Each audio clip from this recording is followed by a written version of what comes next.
Hello everyone. आप सभी का फिर से स्वागत है। ये एनसीईआरटी हिस्ट्री का डिस्कशन है। हम लोग मॉडर्न हिस्ट्री को डिस्कस करें, जिसमें आज का टॉपिक है आर्थिक जीवन में परिवर्तन। यह अध्याय 41 है और सबसे पहले विषय विस्तार के बारे में डिस्कस करेंगे। तो देखिए, अगर बात करें तो इस टॉपिक अंतर्गत सबसे पहले एक छोटा सा इंट्रोडक्शन करेंगे। इसके बाद किसानों पर भारी बोझ के बारे में, छोटी जोत, नकदी फसलें, किसानों की आर्थिक दशा के बारे में, भारत में अकाल, ब्रिटिश कालीन समितियां, सिंचाई की सुविधाओं का विकास, परिवहन का विकास, रेलवे, भारत में आधुनिक उद्योग, भारतीय धन का बहिर्गमन, धन निष्कासन का सिद्धांत और लोगों की आर्थिक दशा के बारे में हम लोग अच्छे से डिस्कस करेंगे। महारानी विक्टोरिया की 1858 ईस्वी की घोषणा में कहा गया था कि ब्रिटिश सरकार भारत के आर्थिक विकास और भारतीय जनता के कल्याण पर, उनकी उन्नति पर ध्यान देगी। लेकिन ब्रिटिश शासकों ने जो कदम उठाए उनसे केवल ब्रिटेन के औद्योगिक और व्यापारिक हितों को ही लाभ पहुंचा।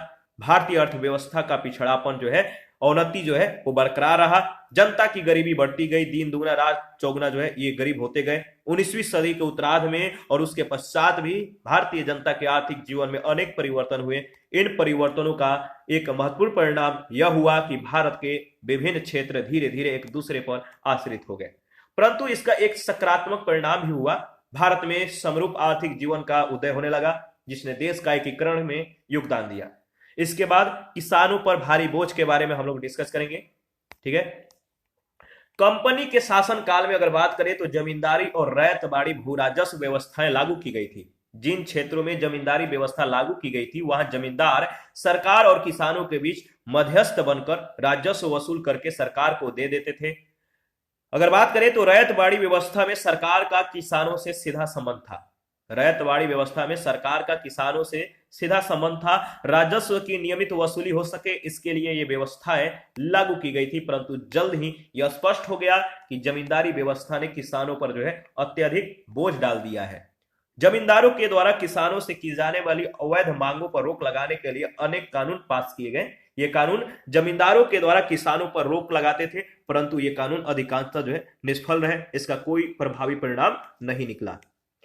रैयतवाड़ी क्षेत्रों में सरकार के राजस्व अधिकारी ही वास्तविक मालिक होते थे। इन क्षेत्रों में सरकारी अधिकारी किसानों की वास्तविक आर्थिक दशा पर ध्यान दिए बिना राजस्व का पुनर्निर्धारण करते रहे और इस उत्पीड़न वसूली का परिणाम यह हुआ। इसका क्या परिणाम हुआ कि इस उत्पीड़न वसूली का परिणाम यह हुआ कि किसानों को विवश होकर महाजनों की शरण में जाना पड़ा।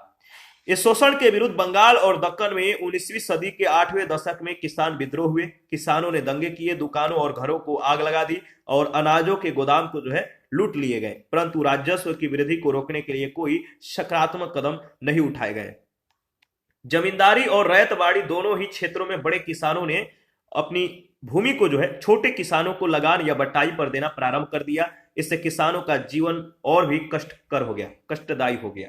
अंग्रेजों ने जिन जमींदारों को पैदा किया था वे स्वयं कृषि उत्पादन नहीं करते थे, कृषि नहीं करते थे। किसानों के श्रम पर आश्रित ये जमींदार राजस्व वसूल करने की जिम्मेदारी अक्सर दूसरे लोगों को सौंप देते थे।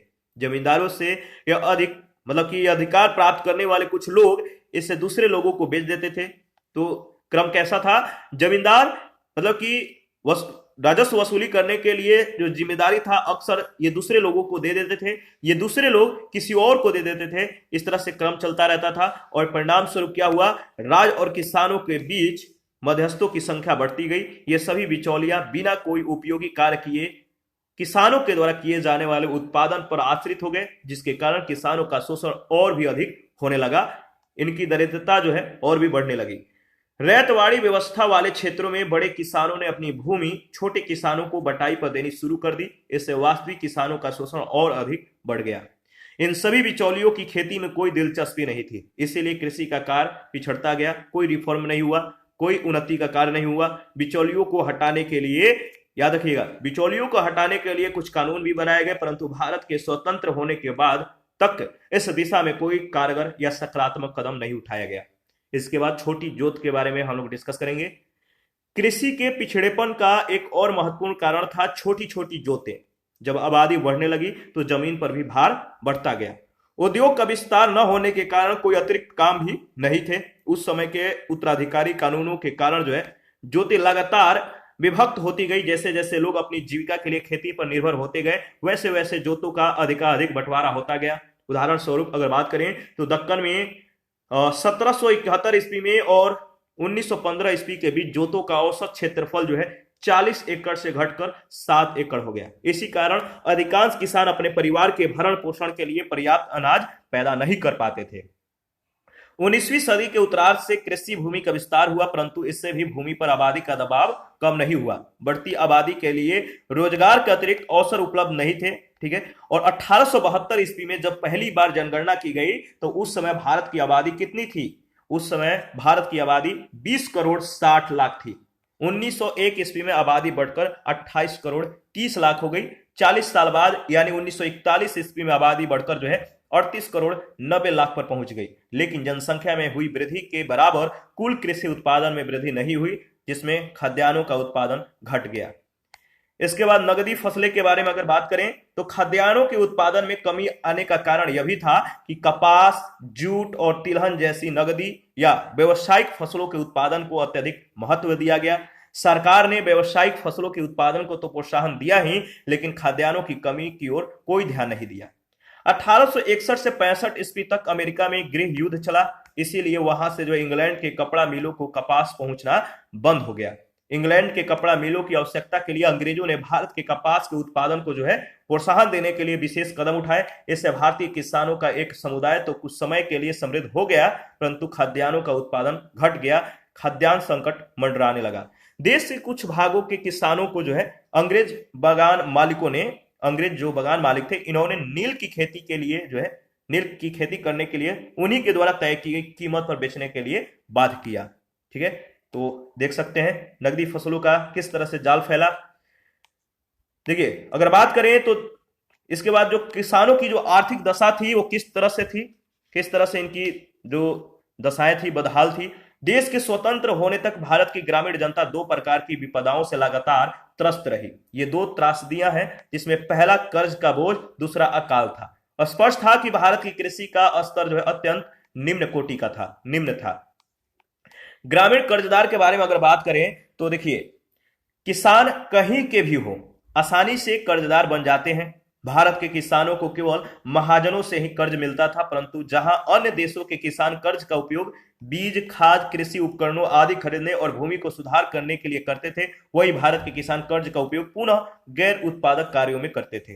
भारतीय किसान कर्ज लेकर उसका उपयोग भू राजस्व देने या जमींदार को लगान देने या फसल अच्छी न होने पर परिवार का भरण पोषण करने या जन्म मरण या विवाह के अवसरों पर खर्च करते थे, इसलिए ये कर्ज लेते थे। ज्यादातर भारतीय किसान की औसत आय इतनी कम थी कि एक बार कर्ज लेने पर वह मुश्किल से ही कर्ज को जो है चुका पाता था।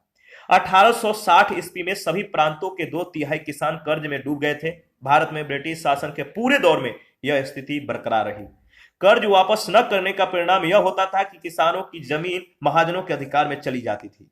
अंग्रेजों के शासन के पहले भूमि के हस्तांतरण पर अनेक प्रतिबंध थे। कर्ज की वसूली में महाजन को जो है राज्य से अधिक मदद नहीं मिलती थी, लेकिन नई न्यायिक व्यवस्था में कर्ज की वसूली के लिए महाजनों को अधिक अधिकार दे दिए गए और इस सदी के आरंभ से ही भूमि का हस्तांतरण पर रोक लगाने के लिए प्रांतों में कानून बनने लगे थे। ब्याज की अधिकतम दर और राशि निश्चित कर दी गई थी। इस सदी के आरंभिक सालों में किसानों को सस्ती दरों पर कर्ज मुहैया कराने के लिए सहकारी समितियां जो है स्थापित की गई थी, परंतु इसका प्रभाव अत्यधिक सीमित रहा, ज्यादा फैला नहीं।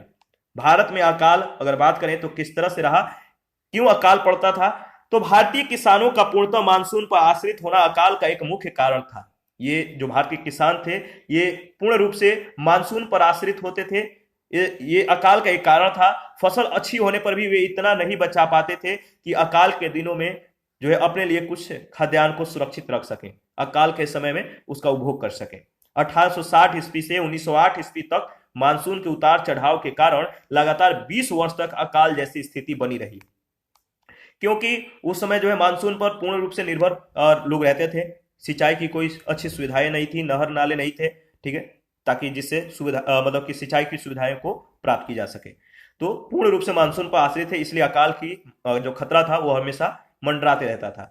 19वीं सदी के उत्तरार्ध में सड़कों में सुधार और रेल मार्गों के निर्माण के कारण अभावग्रस्त क्षेत्रों में अनाज पहुंचने में आसानी हुई।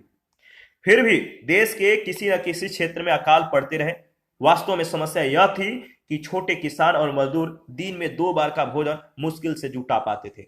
वर्षा न होने पर कम अवधि के लिए फसल नहीं होती तो उन्हें भूखमरी का सामना करना पड़ता था। अकाल के कई तरह के परिणाम होते थे। इन अकालों में लाखों लोगों की मृत्यु हो गई। 19वीं सदी के उत्तरार्ध में पड़े अकालों में 30 लाख लोगों की तथा मवेशियों की भी बड़ी संख्या में मृत्यु हुई। ठीक है, याद रखिएगा, इंपॉर्टेंट है। अगर बात करें तो प्रत्येक अकाल के बाद कुपोषण और महामारियों का प्रकोप होता गया। प्रत्येक अकाल के बाद कुपोषण के शिकार और महामारियों का प्रकोप बढ़ता गया, जिसके कारण लोग अकालग्रस्त क्षेत्रों को छोड़कर दूसरे स्थानों पर चले जाते थे। बार बार अकाल पड़ने के कारण सरकार ने अकाल आयोगों की स्थापना की। उनकी सिफारिशों को मानकर सरकार ने 1883 ईस्वी में 1,15,00,000 रुपए राहत कार्य और बीमा के लिए प्रतिवर्ष देने का निर्णय किया। प्रशासकों के मार्गदर्शन के लिए अकाल संहिता का भी निर्माण किया गया। तो ब्रिटिश कालीन जो समितियां हैं इसके बारे में हम लोग डिस्कस करेंगे। यहाँ पे आपको 3 बातों को ध्यान में रखना है। जो ब्रिटिश कालीन समितियां हैं, जैसे आयोग जो समितियां हैं, इसके इस समय जो वायसराय थे और जो उद्देश्य था क्या क्या था, तो 3 बात को ध्यान में रखिएगा। जैसे इनाम आयोग इसकी स्थापना 1852 में हुआ था और वायसराय लॉर्ड डलहौजी थे। याद रखिएगा, भू स्वामियों की उपाधियों की जांच के लिए इसका उद्देश्य था। इसके बाद नेक्स्ट स्ट्रेची आयोग का गठन हुआ। वायसराय लॉर्ड लिटन थे। अकाल पीड़ितों को राहत दिलाने के लिए यह गठित किया गया था। इसके बाद हंटर आयोग का गठन हुआ था और वायसराय लॉर्ड रिपन थे। शिक्षा की प्रगति का पुनरावलोकन के लिए यह गठित हुआ था। इसके बाद हर्षल समिति का गठन हुआ था। हर्षल समिति के गठन के समय जो वायसराय थे लॉर्ड लैंसडाउन थे और टकसाल संबंधी सुझाव देने के लिए इस समिति का गठन किया गया था। इसके बाद लायल आयोग का गठन 1897 ईस्वी में हुआ था। वायसराय लॉर्ड एल्गिन थे और उद्देश्य क्या था इस आयोग या समिति का? 1880 ईस्वी के अकाल आयोग की रिपोर्ट का अध्ययन करके सुझाव देने के लिए यह गठित हुआ था। इसके बाद मैकडोनल्ड आयोग का गठन 1900 ईस्वी में हुआ था। लॉर्ड कर्जन वायसराय थे। अकाल से निपटने के लिए ग्राम स्तर के कार्यों को प्राथमिकता दी जाए, इसलिए ये जो आयोग था गठित हुई थी।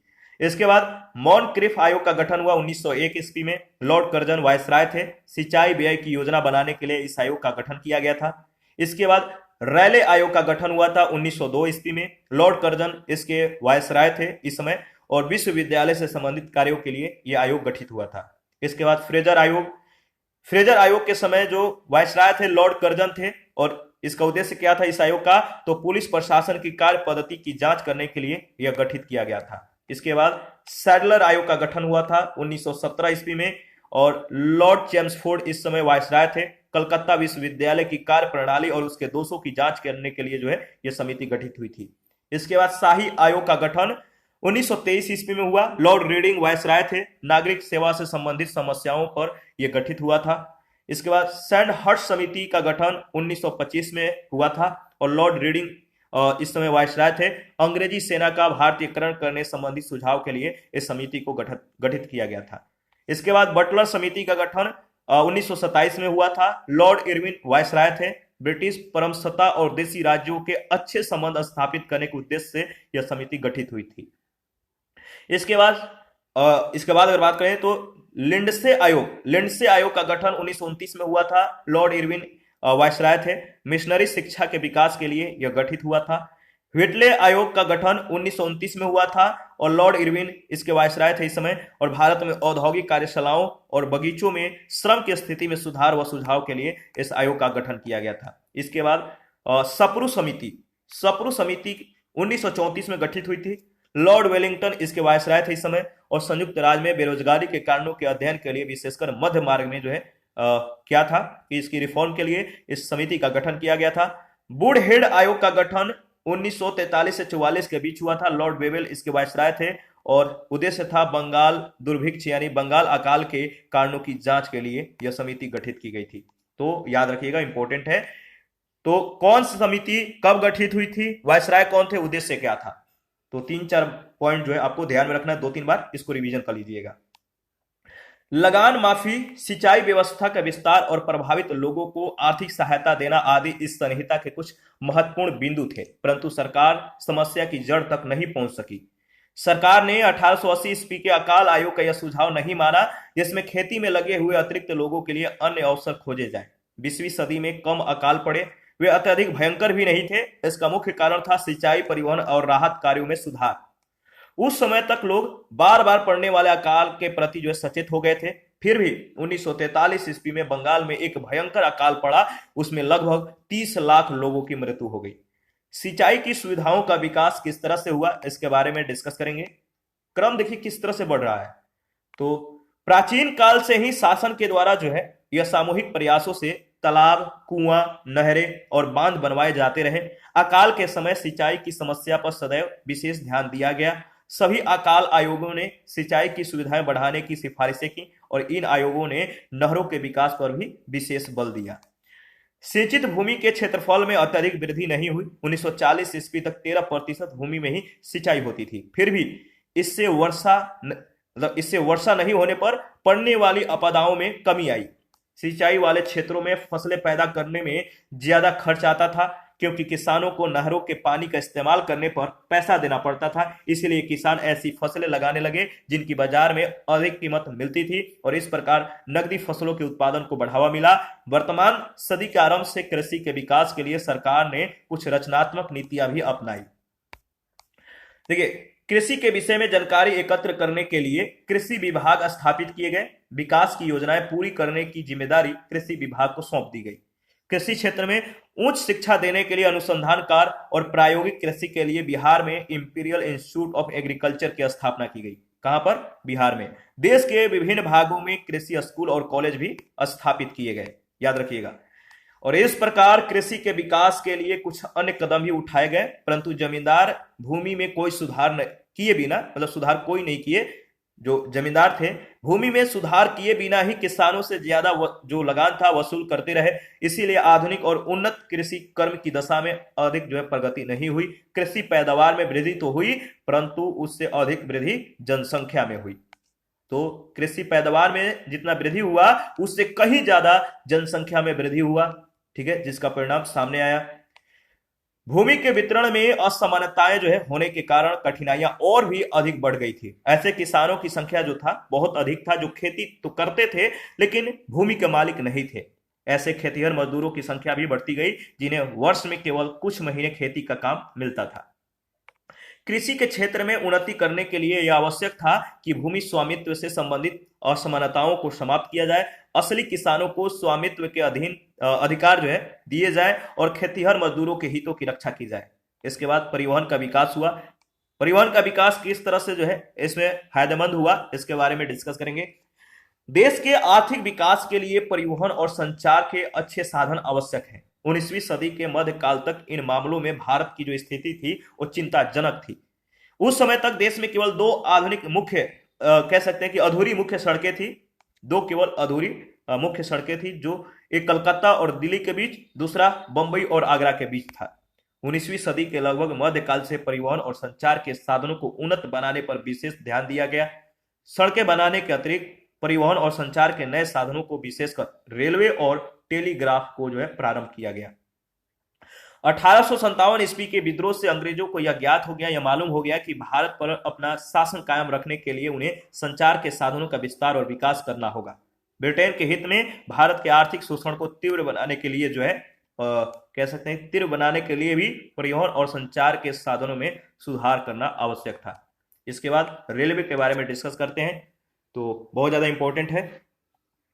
रेलवे ने भारत की परिवहन व्यवस्था में एक प्रकार की क्रांति को पैदा कर दी, क्रांति ला दी। भारत में रेल लाइन बिछाने का प्रथम जो प्रस्ताव था मद्रास में 1831 ईस्वी में आया था, जिसमें रेल के डिब्बों को घोड़ों से खींचने का प्रस्ताव था। 1834 ईस्वी में पहली बार कोर्ट ऑफ डायरेक्टर्स ने वाष्प चालित यानी स्ट्रीम से चलने वाला रेलवे स्थापित करने का निर्णय लिया। भारत में रेलवे लाइन लाने वाले अग्रणी व्यक्ति जिनका नाम है रोलैंड मैकडोनाल्ड स्टीफेंसन, इनका नाम याद रखिएगा। भारत में रेलवे निर्माण की दिशा में प्रथम प्रयास लॉर्ड डलहौजी के द्वारा किया गया था 1848 से 56 के बीच। पहली रेल 1853 ईस्वी में मुंबई व ठाणे के मध्य प्रारंभ की गई थी। अगले वर्ष कलकत्ता से बंगाल को पश्चिमी क्षेत्र की, याद रखिएगा, पश्चिमी क्षेत्र की कोयला खानों से रेल मार्ग के द्वारा जोड़ा गया। 1856 ईस्वी में मद्रास को आरकोनम के साथ जोड़ दिया गया। इसके बाद सरकार और निजी कंपनियों के प्रयासों से रेलवे का जो है तेजी से विकास होना शुरू हो गया। भारत में रेलवे के निर्माण कार्य में ब्रिटिश व्यापारियों और ठेकेदारों ने अत्यधिक लाभ कमाया। प्रारंभिक वर्षों में रेलवे विभाग ने बड़ी लाइनों के निर्माण पर जो है अधिक बल दिया। बंबई, मद्रास और कलकत्ता जैसे बड़े बंदरगाहों को देश के भीतरी भागों के महत्वपूर्ण शहरों और कृषि क्षेत्रों के साथ जोड़ा गया और इस प्रकार देश के महत्वपूर्ण शहर रेलवे के माध्यम से एक दूसरे के साथ या एक दूसरे से जो है जुड़ गए थे। भारत में रेलवे का विकास किस तरह से हुआ देख लेते हैं। भारत में रेलवे का निर्माण की दिशा में प्रथम जो प्रयास हुआ था लॉर्ड डलहौजी के द्वारा किया गया था 1848 से 56 के बीच। भारत में रेलवे लाइन लाने वाले जो अग्रणी व्यक्ति थे, भारत में रेलवे लाइन लाने वाले अग्रणी व्यक्ति का जो नाम था वो था रोलैंड मैकडोनाल्ड स्टीफेंसन। भारत में रेलवे लाइन बिछाने का प्रथम प्रस्ताव मद्रास में 1831 ईस्वी में आया था, जिसमें रेलवे के डिब्बे थे इनको घोड़े से खींचने का प्रस्ताव रखा गया था। भारत की प्रथम रेलगाड़ी 16 अप्रैल 1853 ईस्वी को बंबई से ठाणे के बीच चलाई गई थी। 1854 ईस्वी में कलकत्ता से रानीगंज के बीच दूसरी रेलवे लाइन स्थापित की गई थी। लॉर्ड कर्जन के कार्यकाल में भारत में रेलवे लाइन का सर्वाधिक विस्तार और रेलवे का सर्वाधिक विकास हुआ। ठीक है, भारत में रेलवे लाइन का जो सर्वाधिक विस्तार या रेलवे का जो कह सकते हैं जो विकास हुआ सबसे ज्यादा लॉर्ड कर्जन के कार्यकाल में हुआ। 1899 से 1905 के बीच हुआ, याद रखिएगा। और 1902 ईस्वी में मिस्टर रॉबर्टसन की अध्यक्षता में रेल आयोग का गठन किया गया। इस आयोग में दो भारतीय सदस्य, इन दो भारतीय सदस्य का नाम था गुरुदास बनर्जी और सैयद बिलग्रामी, ये दोनों शामिल थे। 1908 ईस्वी में रेलवे को स्वायत्त शासी संस्था का दर्जा जो है प्रदान कर दिया गया। 1924 ईस्वी में एक वर्ष समिति के सुझाव पर रेल बजट को समान बजट से पृथक किया गया था। इनका नाम याद रखिएगा, एक वर्ष समिति। इनके सुझाव पर ही रेल बजट को समान बजट से अलग कर दिया गया। वर्ष 2016-17 के बजट में कह सकते हैं कि रेल बजट को समान बजट से मतलब कि समान बजट के साथ जो पारित करना प्रारंभ कर दिया गया है। तो 2016-17 के बजट से रेल बजट को समान बजट के साथ पारित करना और प्रारंभ हो गया है। 19वीं सदी के अंत तक 24,752 मील लंबी रेलवे लाइन देश में जो है तैयार हो गई थी। 39,834 किलोमीटर की लंबी रेलवे लाइन देश में अब तैयार हो गई थी 19वीं सदी के अंत तक। रेलवे लाइनों के निर्माण का मुख्य उद्देश्य था बंदरगाहों को देश के आंतरिक क्षेत्रों से जोड़ना था, जो अंग्रेजों के आर्थिक हितों की दृष्टि से महत्वपूर्ण थे। देश के विभिन्न भागों को आपस में जोड़ने पर बहुत कम ध्यान दिया गया, जिनसे देश के एक भाग में निर्मित वस्तुओं को दूसरे भाग में पहुंचाने में सुविधाएं होती। रेलवे ने माल भाड़ों के बारे में जो नीति अपनाई उससे भी अंग्रेजों की मंशा स्पष्ट होती है। इसके बाद देखिए आगे बढ़ते हैं। अगर बात करें तो देखिए देश के भीतर एक स्थान से दूसरे स्थान तक रेलवे से माल पहुंचाने में जो है अधिक परिवहन लागत लगती थी, लेकिन बंदरगाहों से माल को देश के अन्य भागों में पहुंचाने में कम परिवहन लागत लगती थी। भारत में रेलवे लाइन बिछाने के पीछे अंग्रेजों का एक और मुख्य उद्देश्य था भारत पर अंग्रेजों के शासन को मजबूत बनाना। वैसे क्षेत्र जो प्रतिरक्षा के दृष्टि से महत्वपूर्ण थे उन्हें सेना को मतलब कि वैसे सुगम्य जो स्थान थे वहां पे तो सेनाएं पहुंच सकती थी। जो मतलब कठिन जगह था जहां यातायात की साधन अच्छी नहीं होती थी, वहां भी रेलवे की जो विकास किया जाना एक मुख्य उद्देश्य हो गया कि वहां पे जो है अगर कोई मतलब कि अनहोनी होती है, कोई ब्रिटिश सरकार के विरुद्ध कोई घटना घटित होती है, कोई आंदोलन होता है, तो वहां पे जो है सैनिकों को जल्द से जल्द जो है पहुंचाया जा सके। ये रेलवे का भी एक मतलब कि रेलवे विकास का एक महत्वपूर्ण उद्देश्य हो गया था। बाद में विशेषकर अगर बात करें तो प्रथम महायुद्ध के दौरान जब भारतीय उद्योगों का कुछ विकास हुआ तब रेलवे नीति में परिवर्तन की मांग की गई। भारतीयों ने मांग की कि रेलवे को विदेशी हितों की बजाय भारत की आर्थिक आवश्यकताओं का अत्यधिक ध्यान रखना चाहिए, क्योंकि रेलवे को अत्यधिक लाभ पहुंच रहा था, परंतु उस लाभ का एक बड़ा भाग देश के बाहर जा रहा था। भारत में कोई विकास नहीं हो रहा था। रेलवे पर मुख्यतः सरकार का स्वामित्व था, परंतु उनका प्रबंध ब्रिटिश कंपनियों के हाथों में था। इस स्थिति में 1947 ईस्वी तक कोई खास परिवर्तन नहीं हुआ। हालांकि उस समय तक देश में करीबन जो है 70,000 मील लंबी रेलवे लाइनें बन चुकी थी और विश्व का सबसे बड़ा रेलवे संजाल भारत में ही था। रेलवे का भारतीय अर्थव्यवस्था और आम जनजीवन पर बड़ा जो है गहरा और व्यापक प्रभाव पड़ा। तो रेलवे का भारतीय अर्थव्यवस्था पर और आम जनजीवन पर बहुत कह सकते हैं कि गहरा या बहुत बड़ा जो है प्रभाव उस पर देखने को मिलता है। लोगों और वस्तुओं का आवागमन तीव्रगामी से सस्ता और सुरक्षित हो गया। देश के भीतरी भागों में उत्पादित वस्तुएं बाजारी जो बाहरी बाजार थे यहाँ पे पहुंचने लगी। बाहरी बाजारों में जो उत्पादित वस्तुएं थी भीतरी भागों में देश के, वहां पे भी वहां की वस्तुएं मतलब दूसरे जगहों पर पहुंचने लगी, बाहरी भागों में जाने लगी। रेल मार्गों के कारण अकाल के संकट को दूर करना संभव हो गया, क्योंकि जहां सूखा पड़ा हो वहां रेलवे मार्ग के द्वारा अनाज पहुंचाना आसान हो गया। रेलवे ने उद्योग के विकास में महत्वपूर्ण योगदान दिया, क्योंकि जहां कारखाने स्थापित किए गए थे वहां बड़ी मात्रा में कोयला और कच्चा माल पहुंचना संभव हुआ। रेलवे ने देश के विभिन्न भागों में वस्तुओं की कीमतों को लगभग संतुलित करने में योगदान दिया। पहले जहां वस्तुओं का उत्पादन होता था वहां उनकी भरमार होती थी और कीमतें भी कम होती थी, परंतु अन्य स्थानों पर जहां उनकी उत्पादन कम होती थी वहां उनकी कीमतें अधिक होती थी। जब वस्तुओं को एक स्थान से दूसरे स्थान पर पहुंचाना आसान हो गया तो क्या हुआ, पहुंचाना आसान हो गया था, इसलिए कीमतों में पहले से कम अंतर रहने लगा। रेल मार्गों के निर्माण से समाज में एक नए वर्ग का उदय हुआ, एक नए वर्ग का जन्म हुआ। ये वे वर्ग थे जो अकुशल श्रमिक थे, जिनको रेलवे मार्ग के निर्माण और उनके रख रखाव का जो है काम दिया गया था। इस प्रकार समाज में एक ऐसे समुदाय का उदय हुआ जो अपनी जीविका के लिए भूमि या दस्तकारी पर आश्रित नहीं था, और इस नए समुदाय के लोग मूलतः गरीब किसान या भूमिहीन खेतीहर मजदूर थे। तो एक ऐसा समुदाय का जन्म हुआ था। इन रेलवे ने कुछ कह सकते हैं कि फायदे भी पहुंचाया और कुछ नुकसान भी हुआ। फायदे से ज्यादा नुकसान ज्यादा था। फायदे से मतलब फायदा तो हुआ, लेकिन उससे कहीं ज्यादा जो भारतीय अर्थव्यवस्था था इसको काफी ज्यादा नुकसान हुआ इन रेलवे से।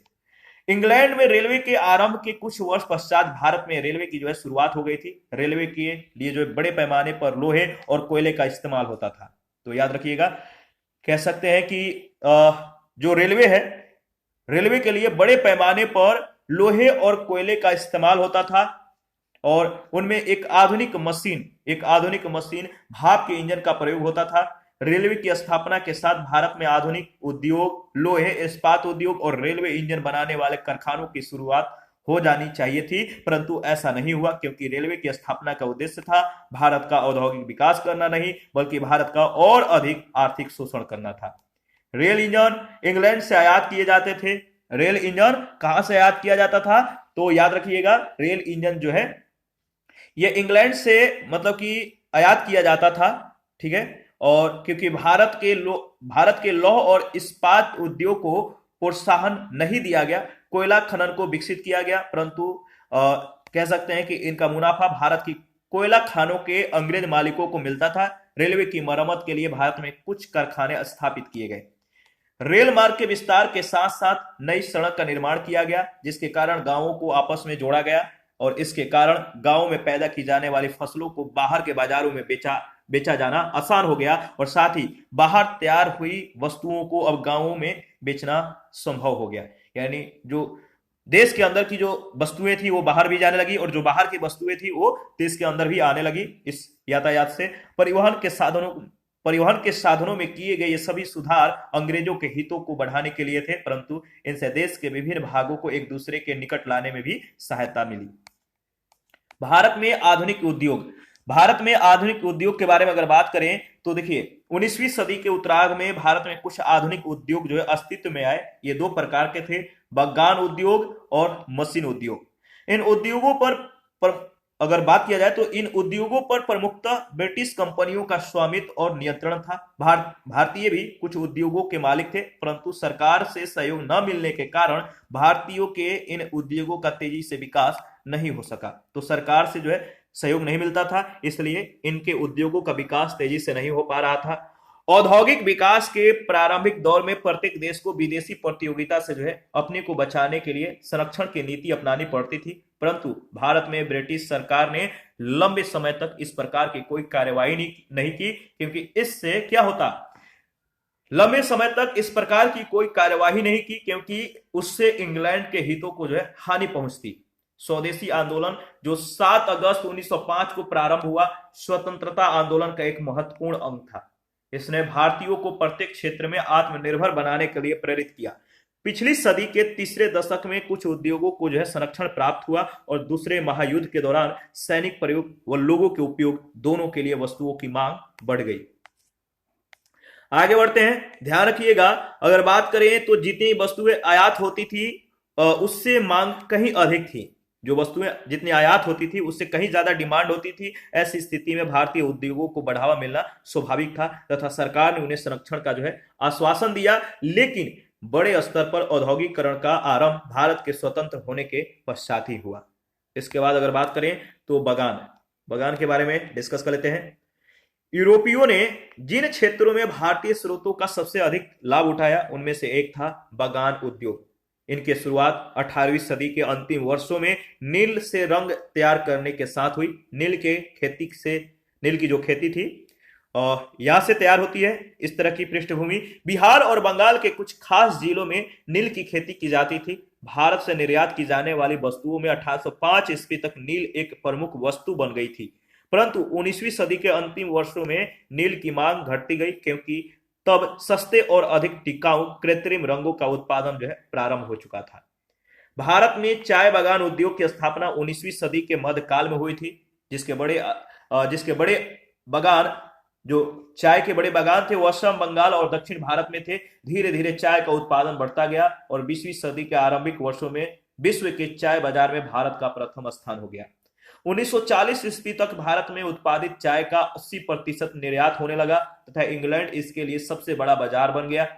बगान उद्योग की अन्य महत्वपूर्ण वस्तुएं कॉफी, रबर और सिनकोना थी। भारत में अंग्रेजी राज की समाप्ति कह सकते हैं। जो भारत में अंग्रेजी राज की समाप्ति तक, जो अंग्रेजी राज है इसकी समाप्ति तक इन बगान उद्योगों पर ब्रिटिश पूंजी का एकाधिकार बना रहा। भारत में उद्योग का प्रारंभ 19वीं सदी के उत्तरार्ध में हुआ। इनमें सूती कपड़े, जूट उद्योग प्रमुख थे। स्थानीय पूंजी इस उद्योग का प्रमुख आधार बनी।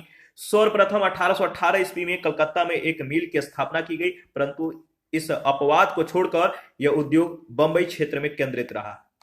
बंबई में पारसी कावसजी नानाभाई डाबर ने, इनका नाम याद रखिएगा, कावसजी नानाभाई डाबर ने 1853 ईस्वी में पहला कारखाना स्थापित किया। यहीं से इस उद्योग का इतिहास जो है आरंभ हुआ। जे.एन. टाटा के द्वारा जो है 1877 ईस्वी में एम्प्रेस मिल नागपुर में प्रारंभ किए जाने के पश्चात वास्तविक प्रगति आरंभ हुई। परिणाम स्वरूप भारतीय सूती कपड़ा उद्योग जो है लगातार प्रगति करता रहा। इस प्रगति में थोड़ी बाधा तब उत्पन्न हुई जब इंग्लैंड में कपास की मांग बढ़ जाने से इसकी कीमत में वृद्धि हो गई थी। प्रथम विश्व युद्ध आरंभ होने के पहले सूती कपड़ों का उत्पादन करने वाले देशों में भारत का चौथा स्थान था। अधिकांश जूट मिलें अंग्रेजों के अधिकार में थी, परंतु भारतीयों ने कई सूती कपड़ा मिलें जो है स्थापित की थी। याद रखिएगा, इंपॉर्टेंट है। भारतीय सूती कपड़ा उद्योग ने पहले अंग्रेजी कपड़ा उद्योग का और बाद में जापानी कपड़ा उद्योग से जो है प्रतिस्पर्धा का सफलतापूर्वक जो है सामना किया। देखिए, भारतीय सूती मिलों के द्वारा तैयार किए गए धागों का करघा उद्योग में जो है बड़े स्तर पर उपयोग किया गया। अधिकतर सूती कपड़े मिले जो सूती कपड़ा मिले थी, ये बंबई, अहमदाबाद और मद्रास में स्थित थी। आरंभ में जूट उद्योग बंगाल का एक कुटीर उद्योग था। भारत में प्रथम जूट कारखाना बताइए 1855 ईस्वी में सेरामपुर, जो कि बंगाल में है, इसके निकट रिसरा में प्रारंभ किया गया था। इस उद्योग पर पूरी तरह से यूरोपियों का आधिपत्य रहा। तो 1855 ईस्वी में सेरामपुर के निकट रिसरा में जो है प्रारंभ किया गया था और कुछ समय तक भारतीय जूट उद्योग को डंडी यानी स्कॉटलैंड की जूट मिलों से कड़ी प्रतियोगिता का सामना करना पड़ा। लेकिन 19वीं सदी के अंतिम चरणों में भारतीय जूट उद्योग का विश्व बाजार में लगभग एकाधिकार स्थापित हो गया। आधुनिक उद्योग के लिए लोहा, इस्पात, सीमेंट, विविध रसायन और ऊर्जा की आवश्यकता होती है। खनिज तेल का बड़े पैमाने पर उपभोग से पहले कोयला ही ऊर्जा का प्रमुख स्रोत था। भारत की कोयला खानों में 1854 ईस्वी में काम जो है प्रारंभ हुआ था। रेलवे के विस्तार और उद्योग के विकास के साथ कोयले की मांग बढ़ती गई। लंबे समय तक कोयले की सबसे अधिक खपत रेलवे के लिए होती रही। अनुमान है कि बंगाल, बिहार और उड़ीसा में औसत किस्म के लोहे के विशाल भंडार स्थित हैं। भारत में आधुनिक तरीके से लोहा के गलाने की जो शुरुआत है 1874 ईस्वी में हुई, परंतु भारत में लोहा और इस्पात उद्योग की वास्तविक प्रारंभ जो है तब हुआ जब 1907 ईस्वी में जमशेदपुर में प्रसिद्ध Tata iron and steel company का कारखाना स्थापित हुआ। इसके पश्चात बंगाल और मैसूर में भी लोहे के छोटे कारखाने स्थापित हुए। भारतीय पूंजी का प्रयोग ज्वाइंट बैंकों में भी हुआ, जिनका मुख्य उद्देश्य था व्यापारिक तथा अन्य गतिविधियों के लिए पैसा उधार देना, और इस क्षेत्र के कुछ महत्वपूर्ण बैंक निम्नलिखित थे। तो भारत में बैंकों की जो स्थापना है, पंजाब नेशनल बैंक है, इसकी स्थापना 1895 में हुआ। बैंक ऑफ इंडिया का 1906 में हुआ। इंडियन बैंक का स्थापना 1907 में हुआ। सेंट्रल बैंक की स्थापना 1911 में, और दी बैंक ऑफ मैसूर की स्थापना 1913 में किया गया। याद रखिएगा, इंपॉर्टेंट है। देखिए, लोहे से बनने वाली अनेक प्रकार की वस्तुओं के कारण अभियांत्रिकी उद्योग का विकास संभव हुआ। भारत में लोहा और इस्पात उद्योग की स्थापना प्रमुख रूप से भारतीय पूंजी, कौशल और उद्योग के द्वारा हुई थी। भारत में लोहे तथा इस्पात का उत्पादन अत्यधिक कम होता था। रसायन उद्योगों में भी नगण्य प्रगति हुई थी। सीमेंट उद्योग का विकास 1930 ईस्वी में होने लगा था। अगर बात करें तो भारतीय स्वामित्व वाला एक प्रमुख व्यवसाय चीनी उद्योग था, जिसका 1930 ईस्वी के बाद तेजी से विकास हुआ। मशीन निर्माण के उद्योग में बहुत कम प्रगति हुई। इस उद्योग का विकास न होने के कारण विभिन्न उद्योगों के लिए आवश्यक मशीनें विदेशों से आयात करनी पड़ती थी। देखिए, उद्योगों में कुछ सुधार भी हुआ था, परंतु स्वाधीनता मिलने तक भारत में उद्योग का बहुत सीमित विकास हुआ था। भारत के कुछ ही भागों में उद्योग स्थापित किए गए थे। इनमें से अधिकांश उद्योग अंग्रेजों के नियंत्रण में थे, इसीलिए उनके द्वारा कमाया गया लाभ इंग्लैंड भेज दिया जाता था। यह तब होता था जब देश में मानव श्रम और कच्चे माल के स्रोत विपुल मात्रा में, बड़ी मात्रा में उपलब्ध थे तथा उत्पादित वस्तुओं के लिए देश विदेश में बाजार भी सहज रूप से उपलब्ध थे। यह स्थिति मुख्यतः अंग्रेजों की आर्थिक नीतियों का परिणाम थी। ब्रिटेन ने अपने हितों के लिए भारत को औद्योगिक रूप से पिछड़ा बनाए रखा, याद रखिएगा। और बात करें तो भारतीय अर्थव्यवस्था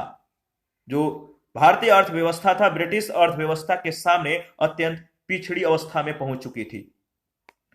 देखिए, इसके बाद भारतीय धन का जो बहिर्गमन है किस तरह से हुआ, इसके बारे में हम लोग डिस्कस करेंगे। भारतीय धन का बहिर्गमन, रेल मार्गों के निर्माण और आधुनिक जहाजों के निर्माण से भारत के विदेश व्यापार में वृद्धि हुई। स्वेज नहर खुल जाने से भारत और यूरोप के मध्य की जो दूरी थी वो कम हो गई, और इससे इंग्लैंड और भारत के बीच की वस्तुओं के आयात निर्यात में वृद्धि हो गया। 19वीं सदी के अंत तक भारत से कपास, जूट, चाय, चावल, गेहूं, बीज और चमड़े जैसी वस्तुएं निर्यात होने लगी। बाहर जाने वाली वस्तुओं में जूट से बनी वस्तुएं सबसे महत्वपूर्ण थी। भारत में प्रमुख रूप से मशीनें, धात्विक वस्तुएं, कपड़े और अन्य उत्पादित वस्तुएं आयात की जाती थी। 20वीं सदी में भारत का विदेश व्यापार तेजी से बढ़ा। आयात निर्यात की दशा और वस्तुओं की किस्मों में परिवर्तन हुआ। 19वीं सदी में अगर बात करें तो भारत का विदेश व्यापार मुख्य रूप से इंग्लैंड के साथ था। 20वीं सदी में अमेरिका, जापान, जर्मनी और कुछ अन्य देशों के साथ भी व्यापारिक संबंध स्थापित हुए। इन देशों के साथ व्यापार में वृद्धि होती गई। इस बीच आयात निर्यात की जाने वाली वस्तुओं की विविधता में भी कुछ परिवर्तन हुआ। जैसे जैसे भारतीय उद्योग का विकास होता गया, वैसे वैसे उत्पादित वस्तुओं के आयात में कमी आई और भारत जो है अपने उत्पादित वस्तुओं का निर्यात करने लगा। लेकिन इसका यह अर्थ नहीं था, इसका मतलब यह नहीं था कि भारत आर्थिक विकास के उच्च स्तर पर पहुंच गया था। ब्रिटिश शासन के पूरे दौर में अगर बात करें तो भारत का धन लगातार इंग्लैंड पहुंचता रहा। धन का मतलब की निकासी होता रहा। ब्रिटिश स्वामित्व के उद्योग और व्यापार से होने वाला लाभ इंग्लैंड भेजा जाता रहा। भारत सरकार के द्वारा वसूल किए गए राजस्व का एक बड़ा हिस्सा भी गृह प्रभार या स्वदेश शुल्क, होम चार्जेज के नाम पर जो है इंग्लैंड पहुंचता था। ठीक है, और भारत में शासन करने के लिए ब्रिटिश शासन के द्वारा तय किए गए खर्च, जैसे भारत सचिव के कार्यालय का खर्च, भारत के राजस्व से व्यय किया जाता था। भारत के ब्रिटिश अधिकारी अपने वेतन का एक हिस्सा इंग्लैंड भेजते थे तथा सेवानिवृत्ति के पश्चात उनकी पेंशन भारत के राजस्व से जो है व्यय की जाती थी। एक अनुमान के अनुसार अगर बात करें तो 19वीं सदी का अंतिम दशक में भारत में वसूल किए गए राजस्व का 1/3 भाग इंग्लैंड भेज दिया जाता था। इसके बाद धन निष्कासन का जो सिद्धांत है, इसके बारे में हम लोग डिस्कस करेंगे, बहुत इंपॉर्टेंट है, यहां से बहुत बार प्रश्न पूछे गए हैं। देखिए, ड्रेन ऑफ वेल्थ, धन निष्कासन का सिद्धांत का वर्णन सबसे पहले दादा भाई नौरोजी ने अपनी पुस्तक the poverty and earn British rule in India में किया था। यहां से प्रश्न कई बार पूछा गया है। तो ड्रेन ऑफ वेल्थ का वर्णन सबसे पहले किसने किया था? दादा भाई नौरोजी ने अपनी पुस्तक the poverty and earn British rule in India में। उन्होंने इस मान्यता को प्रस्तुत किया कि ब्रिटेन भारत में अपने शासन की कीमत के रूप में इस देश की संपदा को जो है लूट रहा है। भारतीय पूंजी के निष्कासन की चर्चा करने वाले लोगों में रमेश चंद्र दत्त का एक नाम जो है आता है, प्रमुख नाम है। उन्होंने अपनी पुस्तक इकोनॉमिक हिस्ट्री ऑफ इंडिया 1901 में धन निकासी की चर्चा की है।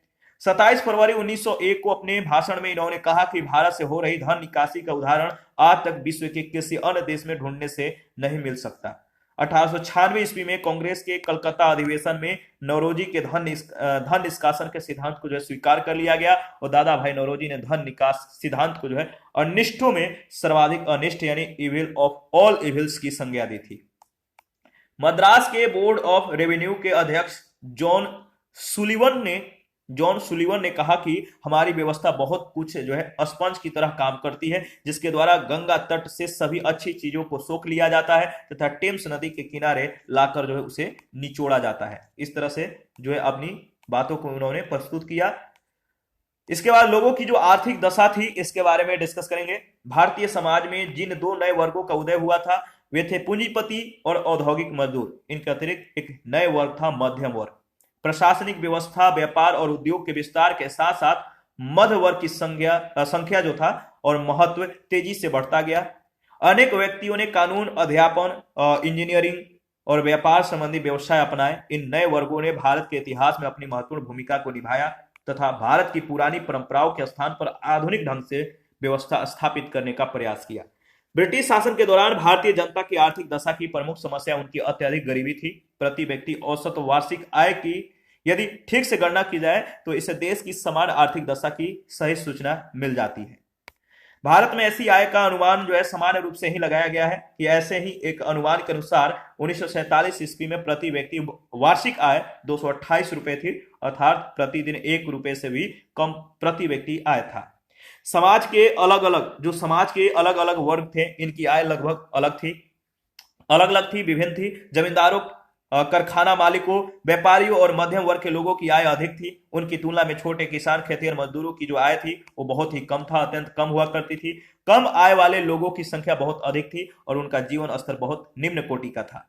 सरकार ने ग्रामीण जीवन को उन्नत बनाने और खेती को आधुनिक बनाने के लिए अत्यधिक प्रयास नहीं किए और इसके विपरीत उसने भू राजस्व को बढ़ा दिया और कई प्रकार के अतिरिक्त कर जो है उन पे लगा दिया। परिणाम तो क्या हुआ? छोटे किसान अपने जमीन से वंचित हो गए और भूमिहीन मजदूर बन गए, बिना भूमि के मालिक बन गए और इस प्रकार के मतलब कि उनके पास कोई भूमि नहीं रहा, भूमिहीन मतलब कि हो गए। तो इस प्रकार के शोषण के विरुद्ध 19वीं सदी के उत्तरार्ध में भारत के अनेक भागों में किसानों ने विद्रोह भी किए। सेना और प्रशासन पर होने वाले अत्यधिक व्यय के कारण भारत दरिद्र बन गया, गरीब बन गया। जमींदार, धनिक, किसान और महाजन भी गांव के गरीब लोगों जैसे काश्तकारों, भूमिहीन मजदूरों, निम्न जाति के लोगों और आदिवासियों का शोषण करते रहे। बगानों और कारखानों के मजदूरों की दशा अच्छी नहीं थी। 1881 ईस्वी में काम के घंटे, नौकरी करने की न्यूनतम आयु और न्यूनतम वेतन के बारे में कानून बनते रहे, परंतु उन्हें सख्ती से जो है लागू नहीं किया गया। प्रमुख कारखाना अधिनियम जो है, कारखाना अधिनियम 1881, इस समय जो वायसराय या गवर्नर जनरल थे वो लॉर्ड रिपन था। कारखाना अधिनियम 1891 के समय लॉर्ड लेंसडाउन थे। कारखाना अधिनियम 1911 के समय governor general Lord Harding second थे। कारखाना अधिनियम 1922 के दौरान लॉर्ड रीडिंग, कारखाना अधिनियम 1934 के दौरान लॉर्ड विलिंगटन और कारखाना अधिनियम 1944 के दौरान जो वायसराय थे लॉर्ड वेवेल थे। देखिए, लेबर स्वराज पार्टी नाम से भारत की पहली मजदूर किसान पार्टी की स्थापना बंगाल में की गई। लेबर स्वराज पार्टी के नाम से बंगाल में 1927 में भारत में सर्वप्रथम 1 मई को मजदूर दिवस मनाया गया, जो भारत में मजदूरों की बढ़ती हुई राजनीतिक चेतना का सूचक था। 1937 में मानवेंद्र नाथ राय ने लीग ऑफ रेडिकल कांग्रेस तथा सत्येंद्र नाथ टैगोर ने क्रांतिकारी साम्यवादी समाज की स्थापना की। याद रखिएगा, 1920 ईस्वी में अखिल भारतीय मजदूर संघ कांग्रेस की स्थापना हुई। इसने मजदूर आंदोलन को संगठित करने और मजदूरों के हितों की रक्षा करने का जो है प्रयास का मार्ग प्रशस्त कर दिया। भारतीय पूंजीपति वर्ग और मध्यम वर्ग भी प्रभावित हुए। ब्रिटिश उद्योगपतियों को सरकारी संरक्षण प्राप्त होने के कारण उन लोगों के उद्योगों के विकास में जो है बाधा पहुंची जिन पर भारतीय पूंजीपतियों का नियंत्रण था। भारतीय पूंजीपतियों ने राजनीतिक अधिकारों और भारत के आर्थिक हितों की रक्षा और वृद्धि के लिए आवाजें उठानी शुरू कर दी, अपनी आवाज को बुलंद करना शुरू कर दिया। भारतीय राष्ट्रवादी आरंभ से ही देश की गरीबी और आर्थिक दशा के विषय में चिंतित रहे। ठीक है, वे सरकार के उत्पीड़न और भू राजस्व नीति, भारतीय धन का ब्रिटेन की ओर प्रवाह और भारतीय साधनों को विकसित करने में सरकार की असफलता के विरुद्ध लगातार विरोध प्रकट करते रहे। 1938 ईस्वी में भारतीय राष्ट्रीय कांग्रेस ने भारत के आर्थिक विकास के संबंध में एक रूपरेखा तैयार करने के लिए, एक स्ट्रक्चर तैयार करने के लिए एक राष्ट्रीय योजना समिति का गठन किया। याद रखिएगा। इस टॉपिक से रिलेटेड पहला प्रश्न है, 19वीं शताब्दी के उत्तरार्ध में भारत किसका एक सबसे बड़ा उत्पादक तथा निर्यातक देश था? 19वीं शताब्दी के उत्तरार्ध में भारत किसका एक सबसे बड़ा उत्पादक तथा निर्यातक देश था? तो सूत तथा गेहूं का। कैलिको निम्नलिखित में से किससे संबंधित है? कैलिको, तो याद रखिएगा कैलिको का जो संबंध है भारत से यूरोप को निर्यातित कपड़ा, यानी इसका सही जवाब हो जाएगा ऑप्शन सी। थर्ड नंबर है, निम्नलिखित में से कौन भारत में उपनिवेशवाद का आर्थिक आलोचक था? उपनिवेशवाद का आर्थिक जो है आलोचक था, नाम बताइए। तो यहां पे आप नाम एक बार देख लीजिए और बताइए इसका सही जवाब क्या होगा।